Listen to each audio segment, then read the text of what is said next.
अस्सलाम वालेकुम। कैसे हैं आप सब? उम्मीद है आप सब खैरियत से होंगे और बिल्कुल ठीक ठाक होंगे। अल्लाह पाक आप सबको अपने अपने घरों में खुश और आबाद रखे, आमीन सुम्मा आमीन। ये था मॉर्निंग का टाइम मेरे घर में। मॉर्निंग तो नहीं, तकरीबन 11 बजे का टाइम था, क्योंकि बच्चों को मेरे सोते सोते 3 साढ़े 3 बज जाते हैं। फिर मुझे फजर में उठना होता है और फिर मैं अपना ब्लॉग एडिट करती हूँ। फिर उसके बाद जा कर के सुबह 7-8 बजे मैं सोती हूँ। तो फिर ये टाइम हो जाता है एट लास्ट रूम से बाहर आते आते। तो आज हम रूम से बाहर आए थे तो इन दोनों को पता नहीं कहाँ से एक बॉल नज़र आ गई थी और ये दोनों मस्ती में लगे हुए थे। वो एक ग्रीन थी, एक के पास येलो थी और उसको येलो देनी नहीं थी और मंतशा को येलो बॉल चाहिए थी। खैर यहाँ पर यही मजाक चल रहा था और मैं पूरी कोशिश कर रही हूँ कि मैं मॉर्निंग टू इवनिंग रूटीन पर आ जाऊँ अपनी आप लोगों के साथ व्लॉग में शेयर करने के लिए। बट अभी बच्चे छोटे हैं, इन्होंने कभी भी मुझे इस तरह से देखा नहीं है ना व्लॉग करते हुए या मोबाइल यूज़ करते हुए। मंतशा तो खैर बहुत ज़्यादा ही जो है वो उस चीज़ के ख़िलाफ़ है कि मैं मोबाइल यूज़ करूँ बाय बर्थ। तो उसको बिल्कुल भी नहीं अच्छा लगता था, लेकिन जैसे जैसे अभी आहिस्ता आहिस्ता आदत हो रही है इंशाल्लाह, जैसे ही थोड़ा सा ये कंफर्टेबल हो जाएंगे, इनको थोड़ा सा कंफर्ट जोन में लेकर आने की कोशिश कर रही हूँ। जैसे ही होगा तो फिर इंशाल्लाह मॉर्निंग टू इवनिंग रूटीन भी आपके साथ शेयर करूँगी। यहाँ पर मैं बना रही थी, बीच बीच में बच्चों की भी कुछ क्लिप्स हैं, वो भी मैं आगे चल के ऐड करूँगी। मैंने सोचा सबसे पहले मैं आपको थोड़ा सा रेसिपी की तरफ ले चलती हूँ। जो हम स्टार्टिंग के पॉइंट्स हैं उनको देख लेते हैं। यहाँ पे मैं बना रही थी ये दाल, जिसमें को मैंने वॉश करके सिर्फ इसमें थोड़ा सा पानी था, बहुत ही जो वॉश करने के बाद थोड़ा सा रह जाता है, वो मैंने रहने दिया था और फिर इसके बाद इसको चूल्हे पे रख दिया था। मूंग मसूर की दाल है ये मिक्स, और ये मिक्स करके तकरीबन मेरे पास 1 कप बनी थी। और इसके बाद इसके अंदर मैंने नमक, पिसी हुई लाल मिर्च और पिसी हुई हल्दी ये डाल के और सिर्फ 1 टेबल स्पून के करीब ऑयल डाल दिया था। और फिर इस स्टेज पर इसको मैंने थोड़ा सा भूना था और उसके बाद बिल्कुल रफली कट किए हुए टमाटर मैंने डाल दिए थे। That's it. आप यकीन करेंगे, बहुत सिंपल, बहुत इजी टू गो रेसिपी है दाल की। मगर एक टाइम था, मैं आपको अपने 9 मैट्रिक की बात बताऊं तो मैं दाल नहीं खाती थी, मैं किसी किस्म का मीट नहीं खाती थी। खैर अभी भी मैं चिकन के अलावा कोई मीट नहीं खाती शौक़ से। दाल भी मैं बिल्कुल नहीं खाती थी। तो मुझे ना डॉक्टर बोलते थे कि आपकी बॉडी में जो है ना वो लैक ऑफ प्रोटीन हो जाएगा, तो आप अपनी प्रोटीन की इंटेक थोड़ी सी ज़्यादा रखो, कुछ तो ऐसी चीज़ लो, बेशक गोश्त से तुम्हें अगर स्मेल आ रही है या कुछ, तो दाल तो लो। तो मेरी बहन शादी होकर के इस्लामाबाद गई थी, तो मैं उसके पास रुकने के लिए गई हुई थी। तो वहाँ पर ये बराबर एक आंटी थी पंजाब से ना, इस्लामाबाद में, वो पंजाब से आई हुई थी, अंदरूनी पंजाब से। तो वो ये बना के अक्सर भेजती थी और ये वो वाहिद दाल थी जो मैंने अपनी ज़िंदगी में पहली दफ़ा दाल खाई थी। और ये मुझे इतनी मज़े की लगी थी कि मैंने आंटी से इसकी रेसिपी ली थी और तकरीबन 16 साल हो गए मुझे ये बनाते हुए। लिटरली जब भी बनाओ ऐसी ही बनती है और बहुत मज़े की लगती है। तो बस मैंने यहाँ पर ये चीज़ें डाल करके इसमें, मतलब आपने दाल को वॉश करा, उसके बाद मैंने 1 टीस्पून सिर्फ गार्लिक पेस्ट, लहसुन का पेस्ट डाला था, नमक, पिसी हुई लाल मिर्च, पिसी हुई हल्दी और 1 टेबलस्पून ऑयल, ये डाल करके आपने हल्का सा इसको भूना। उसके बाद इसमें टमाटर ऐड करें, बिल्कुल रफली कट करके, बहुत बारीक कट करके डालने की ज़रूरत नहीं है। और उसके बाद आप इसमें पानी ऐड करके इसको साइड पर पकने के लिए रख दोगे। दूसरी तरफ मैंने जल्दी से यहाँ पे चावल बॉईल करने के लिए रख दिए थे। और तीसरी तरफ एज़ यूजुअल मेरे बच्चों को जो खाने का स्नैकिंग टाइम होता है तो यहाँ पर मैं उनके लिए क्रॉकर्स फ्राई कर रही थी। चावल के बारे में मैं आपको एक चीज़ बताऊँ कि वैसे तो मतलब हमारे यहाँ होता ही नहीं है कि चावल, अक्सर अमूमन लोगों के घरों में ज़ीरे वाले या भगार वाले चावल बनते हैं। हम लोगों में सिंपल बॉयल राइस बनते हैं, जिसको हम बॉयल करके इसका जो एक्सेस वाटर होता है उसको स्ट्रेन कर लिया जाता है। मैं बग़ैर पानी के बग़ैर नमक के बनाती हूँ। मोस्टली लोग इसमें नमक भी डाल देते हैं और फिर इसके बाद इसका एक्सेस वाटर ड्रेन कर देते हैं। रूटीन वाइज मेरे घर में यही चावल बनते हैं, जो कि हेल्थ पॉइंट ऑफ व्यू से भी बहुत अच्छे हैं, क्योंकि इसका जो बेसिकली स्टार्च होता है ना, वो हमारी सेहत के लिए अच्छा नहीं होता। उसके काफ़ी सारे आपको नुकसानात मिलते हैं। उसमें सबसे बड़ा नुकसान तो ये है कि आपका वेट गेन होता है, क्योंकि इसका जो कॉर्न स्टार्च होता है ना, वो बहुत ज़्यादा नुकसानदेह है बॉडी के लिए। दूसरी चीज़, आपकी बॉडी में शुगर लेवल को बहुत ज़्यादा हाई करता है इसका स्टार्च। और इसके अलावा और भी चीज़ें होती होंगी, फ़िलहाल मेरी नॉलेज में ये 2 चीज़ें हैं। तो खैर हम लोग यहाँ वैसे भी नहीं बनता, लेकिन अब मैं बहुत ज़्यादा एहतियात कर रही हूँ कि मैं पुलाव वगैरह भी ना खाऊँ, या किसी ऐसी डिश के लिए कभी हम लोग ज़ीरा राइस वगैरह बना लेते थे, तो वो मैं नहीं बना रही, क्योंकि मुझे थोड़ा सा शुगर बॉर्डर लाइन पर आने की शिकायत हो गई। तो जिसकी वजह से इंसुलिन हाई था और शुगर बिल्कुल बॉर्डर लाइन पर है। तो मुझे ऑलरेडी ये सारी चीज़ें जो है ना, आलू और स्टार्च वाली चीज़ें, काफ़ी हद तक शुगर और स्टार्च वाली चीज़ें मुझे मना हो गई हैं। इसके साथ अक्सर मैं ज़ीरा राइस बना लेती थी, बट अभी फ़िलहाल मैंने जस्ट बॉयल राइस ही करे कि यही खाते हैं, तो फ़िलहाल यही पर इसी पर रहते हैं। एनीवेज़, यहाँ पर एक तरफ चावल बॉयल हो रहे थे और एक तरफ दाल बॉयल हो रही थी। अच्छा, यहाँ पर ये जो आपने इतने बड़े बड़े टमाटर आपको दिख रहे होंगे, आगे चलने के बाद ये सारे टोटली डिसअपेयर हो जाएंगे दाल में, क्योंकि जब टमाटर अच्छे से गल जाते हैं ना, तो फिर मैं आपको दिखाऊंगी कि मैंने किस तरह से साइड पे करके इसको मैश कर दिया था। अच्छा, यहाँ पे जो ये स्टेप मैं करने वाली हूँ, प्लीज़ प्लीज़ प्लीज़, अगर कोई किसी को इस चीज़ की प्रैक्टिस नहीं है तो वो ना करे।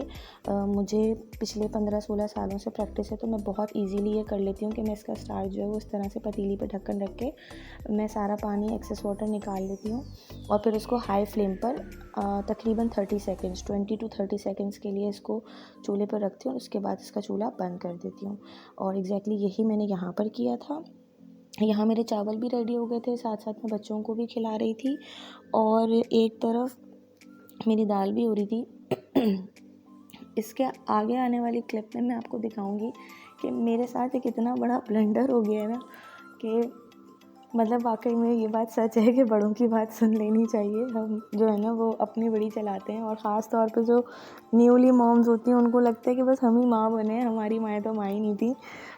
अम्मी ने मुझे बहुत समझाया था इस चीज़ के लिए, जो आगे चल के मैं आपसे ब्लंडर अपना शेयर करूँगी कि वीडियो की लास्ट में, तो उसके हवाले से मैं आपसे लास्ट में बात करूँगी। खैर, मैंने अम्मी की नहीं सुनी और मैंने अपनी चलाई, और जब मैंने अपनी चलाई तो उसका जो नेगेटिव इम्पैक्ट था वो मुझ पर क्या पड़ा और मुझे क्या चीज़ फेस करनी पड़ी, वो भी मैं आपसे शेयर करूँगी आगे चल के। यहाँ पर दाल चावल तो ऑलमोस्ट हो गए थे, दाल बस ऑलमोस्ट होने वाली थी, लेकिन इसमें फिर भी मैंने थोड़ा सा पानी ऐड कर दिया था। अंतु टेक वन बाइट। हाँ, एक ही शर्त पे खुलेगा, पहले ये खाओगे उसके बाद खुलेगा। को ईट इट फर्स्ट। लाइए मम्मा खोल के दें। Come on, give it to me, give it to mama. What happened? और जाना है आपको बेल के पास, जाना है? यू गॉट अ बू राइट? हाँ, व्हाट हैपेंड मंतशा?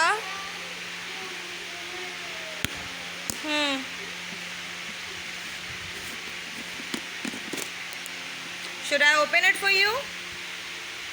हाँ? Ahmad, good job. कैसे बोलता है मेरा बेटा? Good job. जी जी जी, गुड जॉब। लाइए मैं आपका भी ओपन कर दूँ।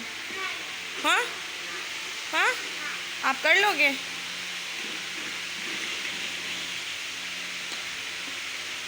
ये क्या लगाया आपने? प्लास्टिक है? कहाँ से आया ये? दिखा तो दो मम्मा को। नहीं दिखाना, नहीं दिखाना ना? सही है बेटा। कटी मम्मा। 1 2 3 स्टार्ट।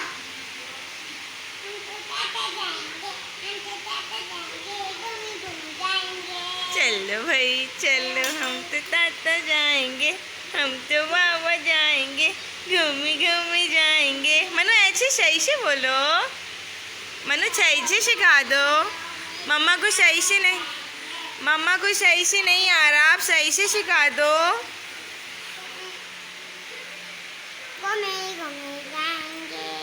नहीं, अभी जैसे मैंने इसके साथ करी थी ना, वैसे करे नहीं, ऐसे ऐसे।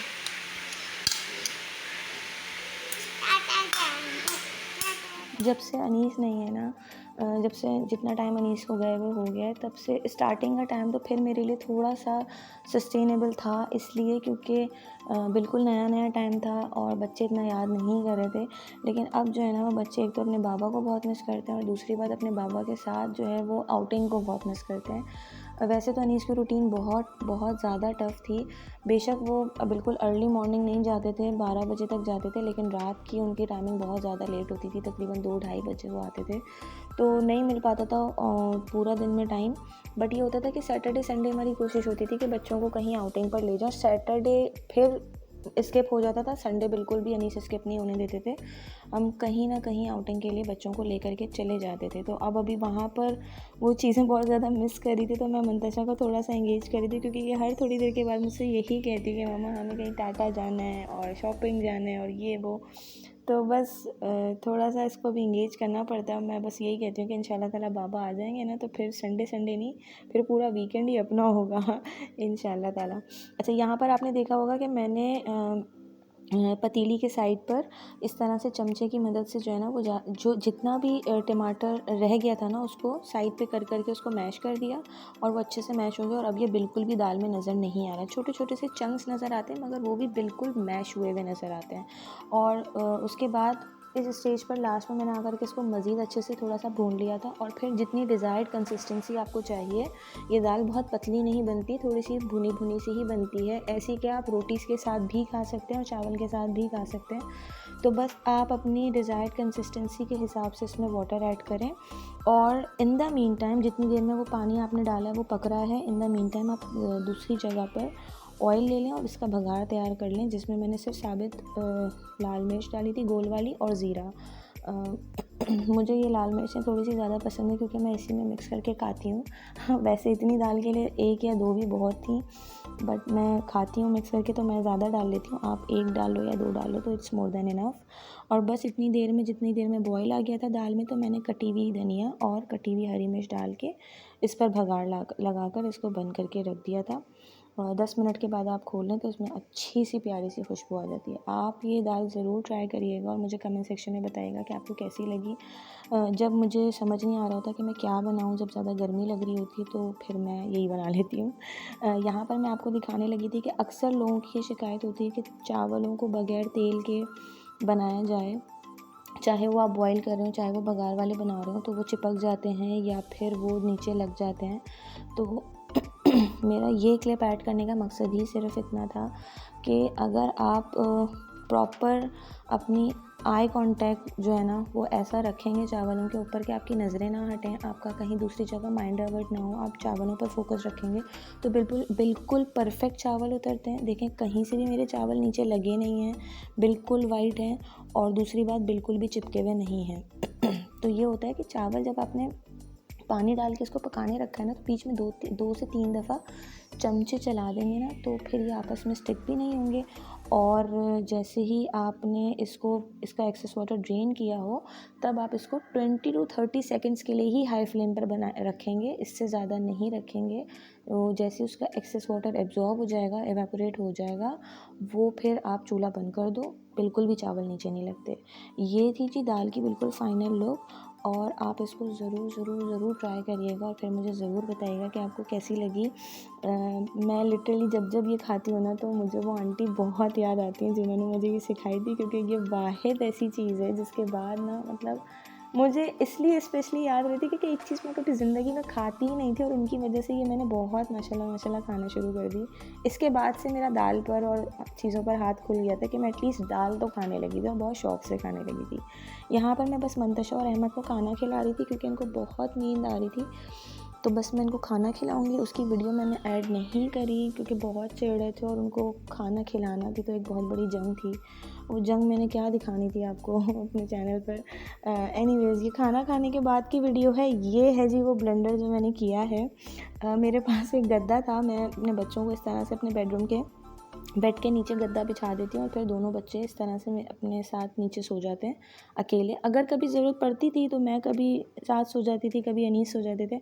अभी आई एम सो सॉरी, मैंने अपने पूरे रूम का टूर नहीं कराया। मैं इंशाल्लाह ताला अपने सारे रूम के और सारे घर का होम टूर एक साथ आपको कराऊंगी, जैसे ही चीज़ें सेट हो जाएंगी। अभी सेट तो हो गई हैं, सफाई भी हो गई है, बट कुछ चीज़ें हैं माइनर सी जो मुझे अभी करनी है, वो मैं कर लूँ इंशाल्लाह ताला, फिर एक साथ आपको टूर दूँगी।